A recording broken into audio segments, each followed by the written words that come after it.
que la science et la rationalité instrumentale ont tendance à le rendre de plus en plus problématique.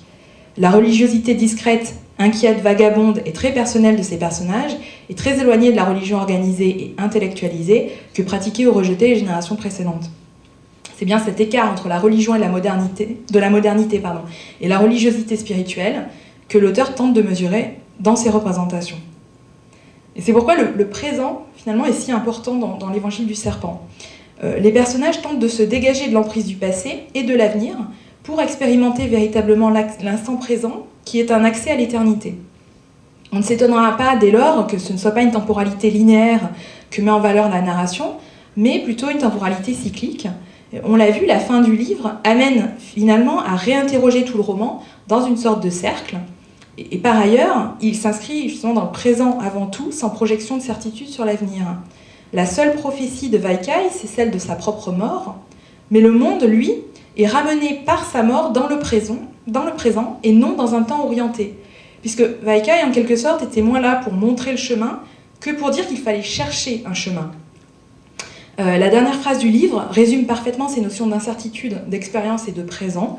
Je la cite. « Je terminerai ce préambule en disant que nous ne savons pas où nous allons, mais que, quoi qu'il arrive désormais, nous restons ouverts au présent. » Et la fin du 3e volume de la trilogie des prophéties fait écho exactement à cette idée, d'une manière plus forte encore parce que les enfants qui ont disparu dans le roman sont réellement passés sur un autre plan de réalité. Cette quête spirituelle, quelque part, a abouti, elle n'est plus un projet ou un principe. Donc je cite un des enfants dans les chemins de Damas. « Nous jouissons de chaque instant donné par la vie. » Mais ce sont donc des enfants qui ont atteint ce point et pas du tout les personnages qu'on avait pu croiser jusque-là. Donc Pierre Bordage se sert dans son œuvre des possibilités qu'offre la science-fiction de présenter une expérience, non pas de construire un discours idéologique figé, mais de mettre au jour les contradictions du monde contemporain, de déjouer les évidences qui sont ancrées dans nos esprits, pour proposer ensuite au lecteur de suivre son propre chemin.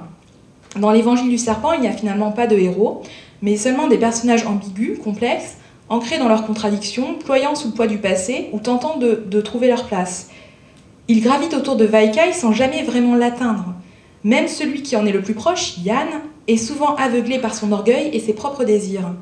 Le projet final du livre, de l'évangile du serpent qui en ressort à la fin, est de l'ordre de l'enquête. C'est donc que le mystère demeure.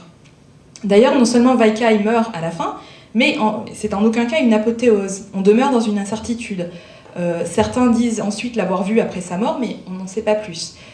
Et surtout, le monde à venir ne repose justement sur aucune certitude, et l'Ange de l'Abîme qui suit ce roman présente une Europe complètement plongée dans le chaos.